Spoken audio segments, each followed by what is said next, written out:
اس طرح نہیں کام چلے گا. اونچی بولے. 28واں پارہ ہے. کون سا پارہ ہے؟ جو نہیں بول رہے میں ان سے عرض کرتا ہوں وہ بھی بولیں. کون سا پارہ ہے؟ سورت کا نام المجادلہ. سورت کا کیا نام ہے؟ آیت نمبر 22. آیت نمبر کون سی ہے؟ اللہ نے مومن کی تعریف کی ہے, مومن کی نشانی و علامت کا ذکر کیا ہے. اے محبوب, مومن ہوتا ہی وہی ہے جو اس بندے سے محبت نہ کرے من حاد اللہ و رسولہ, جو رب کی شان میں بھونکتا ہو یا رب کے رسول کی شان میں بکواس کرتا ہو, گستاخی کرتا ہو. اے محبوب, مومن اس سے کبھی محبت کرتا. فرمایا وَلَوْ كَانُوا آبَاءَهُمْ, اگرچہ وہ گستاخ اس کا باپ ہی کیوں نہ ہو, اگرچہ وہ گستاخ اس کا. اس آیت کے شان نزول کو پڑھیں آپ. ابھی تک ابو قحافہ مسلمان ہوئے, ابو قحافہ ابھی تک مسلمان ہوئے نہیں تھے کہ سرکار علیہ السلام کی شان میں ایسا جملہ بولا. ابو قحافہ ہے کون؟ سیدنا صدیق اکبر رضی اللہ تعالیٰ عنہ کے والد محترم ہیں. ابھی تک مسلمان ہوئے, اونچی بولیں. صدیق اکبر رضی اللہ عنہ کے والد ابھی تک مسلمان ہوئے. انہوں نے سرکار عالی وقار کی شان میں کوئی کیا بولا؟ یار بولیں تو صحیح. گستاخانہ جملہ بولا. صدیق اکبر رضی اللہ عنہ نے اپنے باپ کے منہ پہ تھپڑ رسید کر دیا. لوگوں نے سرکار علیہ السلام کی بارگاہ میں شکایت کی, یا رسول اللہ آپ کا غلام ہے, آپ کی صحبت میں بیٹھتا ہے, آپ کے لیکچر سنتا ہے, والدین کے حقوق آپ سے سنتا ہے. سیدنا صدیق اکبر نے آج اپنے باپ کو کیا رسید کیا ہے؟ پڑھ لینا تفسیر روح البیان میں, روح المعانی میں, اور بھی بہت ساری عربی تفسیروں میں اس آیت کے شان نزول میں. سرکار علیہ السلام نے سیدنا صدیق اکبر کو اپنی محفل میں بلایا عدالت میں. جب صدیق اکبر رضی اللہ عنہ پہنچے, سرکار نے فرمایا آپ کی ایک شکایت پہنچی ہے. آج کی یا رسول اللہ کون سی؟ سرکار نے فرمایا لوگ کہتے ہیں کہ آپ نے اپنے باپ کو کیا رسید کیا ہے. اونچی بولیں, آپ کی بھی ریکارڈنگ ہو جائے. قیامت کے دن ممکن ہے یہ جملہ کام آ جائے. ابھی حدیث پڑھیے, ایک جملے پہ بسا اوقات رب بندے کے جنت میں درجات بلند فرما دیتا ہے, اور وہ ایسے ہی جملے ہوتے ہیں جو عقائد میں مبنی ہوتے ہیں. اب غور کریں, سیدنا ابو بکر صدیق کو سرکار نے کیا فرمایا کہ آپ کی کیا آئی ہے؟ عرض کی یا رسول اللہ کون سی؟ سرکار نے فرمایا آپ نے اپنے ابا جان کو کیا مارا ہے. اب جواب تو یہ آنا چاہیے تھا نا سوال کا, ہاں یا نہ, مارا ہے یا. صدیق اکبر نے یہ جواب نہیں دیا.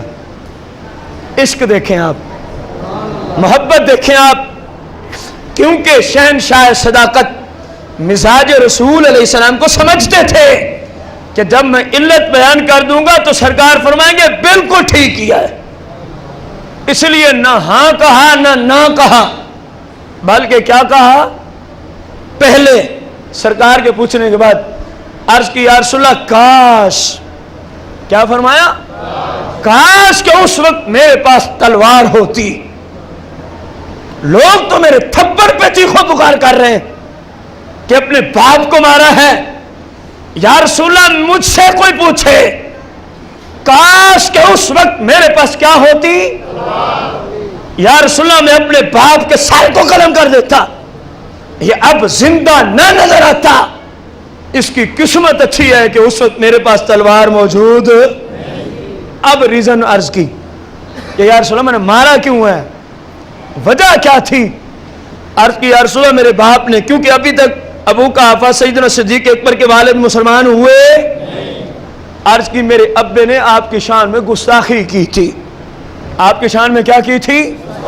یا رسول اللہ پھر ہم سے یہ برداشت ہوتا؟ یہ جملے بولے. اب لوگ ادھر ادھر منتظر تھے, نہ جانے سرکار کیا فیصلہ کر دیں, نہ جانے سرکار ابو بکر رضی اللہ عنہ پہ کون سا فتویٰ دیں, شہنشاہ صداقت کو کیسی ڈانٹ اور ڈپٹ پلائیں. لوگ منتظر تھے. رب نے فرمایا جبریل ابھی دیکھ رہا ہے, ابھی دیکھ رہا ہے. سرکار کی عزت کا معاملہ ہے, سرکار کی بارگاہ میں کیسا رہا ہے. جا میری طرف سے سلام بھی لے جا، قرآن کی یہ آیت بھی لے جا۔ بس سرکار نے ابھی کو جواب نہیں دیا تھا، لوگ تو منتظر تھے نا کہ صدیق اکبر کو شاید کچھ کہا جائے گا۔ جبریل امین آ گئے، یا رسول اللہ رب آپ کو سلام پیش فرماتا ہے۔ کیسی شان ہے سرکار کی کہ جن کی بارگاہ میں رب کی طرف سے سلام آیا کرتے تھے۔ سرکار نے فرمایا حکم کیا ہے؟ یا رسول اللہ صدیق اکبر کے بارے میں حکم آیا ہے۔ اللہ فرما رہا ہے لا تجد قوما یؤمنون باللہ والیوم الآخر یوادون من حاد اللہ ورسولہ ولو کانوا آباءہم۔ اللہ فرمایا مومن کی علامت و نشانی یہ ہے وہ اس گستاخ سے محبت نہیں کرے گا جو گستاخ سرکار علیہ السلام کی شان میں کیا کرتا ہے؟ گستاخیاں کرتا ہے۔ وَلَوْ كَانُوا آبَاءَهُمْ، اگرچہ اس مومن کا اس گستاخ سے رشتہ یہ ہو کہ مومن بیٹا ہو اور گستاخ کیا ہو؟ باپ ہو۔ جب آیت کا نزول ہوا سرکار نے یہ آیت صحابہ کو سنا دی۔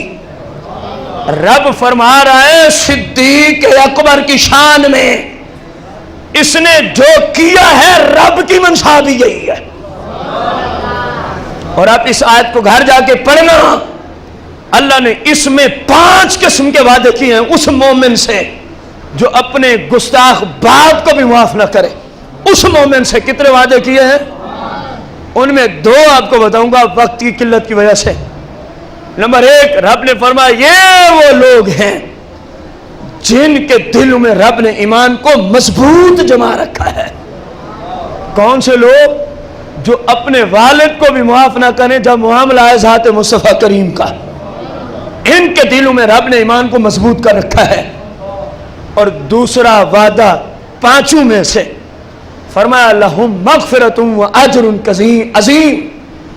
فرمایا یہ وہ لوگ ہیں جو گستاخی کرنے والا اگرچہ ان کا لو کانوا آباءہم او اخوانہم او عشیرتہم، خواہ ان کا باپ ہو، ان کا بھائی ہو، ان کے قبیلے والے ہوں، کوئی بھی ہو، جو اس کو معاف نہ کرے سرکار کی عزت کی وجہ سے، سرکار علیہ السلام کی عزت کی وجہ سے، رب نے فرمایا ایسے مومن کے لیے ہم نے بہشت کو تیار کر رکھا ہے۔ ایسے مومن کے لیے کس کو تیار کر رکھا ہے؟ اب دیکھیں ایک کلمہ، سرکار نے فرمایا بسا اوقات بندہ کلمہ نکالتا ہے، ایک جملہ بولتا ہے لیکن وہ اس کی کوئی پرواہ کرتا، رب اس کی وجہ سے اس بندے کو کہاں داخل کرتا ہے؟ جس طرح آج کل یہ ہم جس جملے پہ آپ کو مثالیں دے رہے تھے وہ جملہ یہ تھا کہ رب اس کو جہنم میں داخل کرتا ہے۔ کہاں داخل کرتا ہے؟ جہنم میں۔ اس پہ پھر آپ کو مثال دی کہ کوئی شخص یہ کہے کہ سرکار علیہ السلام کو سرے سے علم غیب بالکل ہے ہی نہیں، وہ شخص کافر ہے۔ کس کتاب کی روشنی میں؟ کسی بھائی کو اعتراض ہے تو اگلے جملے پہ علم غیب کا مسئلہ شروع ہو رہا ہے ازرو قرآن۔ ہمیں اس سے اختلاف نہیں کہ وہ کیا بلا ہے، بھلے کوئی سنی یا رسول اللہ کہنے والا بھی یہ جملے بولے اسلام کی روشنی میں وہ خارج از اسلام ہے۔ ہمیں کسی کے نام لینے کی حاجت کیا ہے جب سرکار علیہ السلام کی شریعت تمام کے لیے کیا ہے؟ میں بھی جملہ بولوں تو اسلام مجھ پہ بھی اسی طرح ثابت ہو جائے گا۔ اللہ نہ کرے اس جملے سے پہلے موت آ جائے، اس جملے سے پہلے، کیونکہ مرنا تو ہے نا۔ اگر یہ جملہ بول دیا تو ایمان برباد ہوتا ہے۔ کیا برباد ہوتا ہے؟ ایمان برباد ہوتا ہے۔ ورنہ پھر پوچھا جائے ان لوگوں سے ابو بکر صدیق ایمان کیوں لائے تھے؟ حضرت عباس ایمان کب اور کیوں لائے تھے؟ حضرت عمر ایمان کب اور کیوں لائے تھے؟ حبیب یمنی ایمان کب اور کیوں لائے تھے؟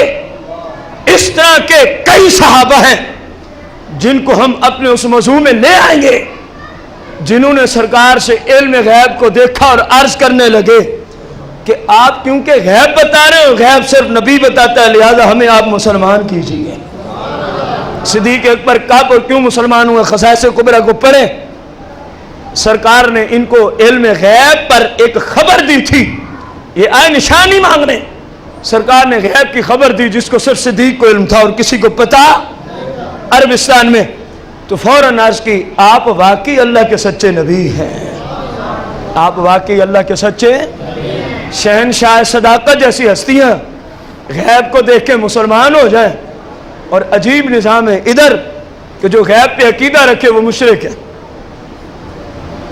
یہ تو تب بندہ مشرک بنے گا جب الوہیت کا معیار، جب وحد اللہ کا معنی و مفہوم یہ ہو کہ اللہ وہ ہوتا ہے جو غیب رکھتا ہو۔ کیا اللہ اور الوہیت کا معیار یہی ہے؟ کون سی قرآن کی آیت میں آیا، کون سی حدیث میں آیا کہ اللہ وہ ہے جو غیب جانتا ہو؟ یہ الوہیت کا معیار نہیں ہے۔ الوہیت کا معیار ہم انشاءاللہ اگلے جمعے کے خطبے میں عرض کریں گے کہ رب ہوتا کون ہے، الہ ہونے کا معنی کیا ہے۔ جب رب کے ساتھ اب کسی کو شریک کرتے ہیں تو کتنی قسمیں ہیں، کس کس بات میں کوئی رب کا شریک ہو سکتا ہے۔ جب یہ تمہید آ جائے گی تو اگلے سارے مسئلے خود بخود حل ہو جائیں گے۔ کائنات میں کوئی ایسا مسلمان نہیں ہے جو مشرک ہو، قرآن و حدیث کی روشنی میں یاد رکھ لیں۔ مشرک وہ ہوتا ہے جو بت کو سجدہ کرتا ہو۔ مشرک کون ہوتا ہے؟ جو غیر خدا کو مستحق عبادت جانتا ہو، وہ مشرک ہے۔ یہ پہلی قسم۔ دوسری قسم، جو غیر خدا کو واجب الوجود مانتا ہو، وہ مشرک ہے۔ نہ ہمارے ہاں پہلا عقیدہ کہ ہم اللہ کے سوا کسی کو واجب الوجود اللہ کے سوا کسی کو عبادت کو مستحق مانتے، اونچی بولیں، ہم رب کے سوا کسی کو عبادت کو مستحق مانتے۔ ہمارے نزدیک سرکار علیہ الصلوۃ والتسلیم کو سجدہ عبادت بھی کفر و شرک ہے۔ ہم کسی ہستی کو رب کے سوا عبادت کا مستحق مانتے اور رب کے سوا ہم کسی کو واجب الوجود مانتے۔ اسی بات سے اگلے جمعے پہ انشاءاللہ الرحمن تمہید شروع ہوگی اور قرآن کی روشنی میں مسئلہ علم غیب کہ مسلمان کا کیا عقیدہ ہونا چاہیے۔ ایک نبی کے علوم کے خزانوں میں سے علم غیب کے متعلقہ آذرو قرآن، اگلی کس عنوان پہ ہوگی؟ آذرو قرآن، ریفرنس قرآن کا، عنوان مسئلہ علم غیب، مسئلہ علم۔ اللہ جل مجدہ سے دعا ہے صحیح معنوں میں رب ہمیں دین سیکھ کر عمل کی توفیق عظیم عطا فرمائے۔ آمین بجاہ النبی الکریم علیہ الصلوۃ والتسلیم۔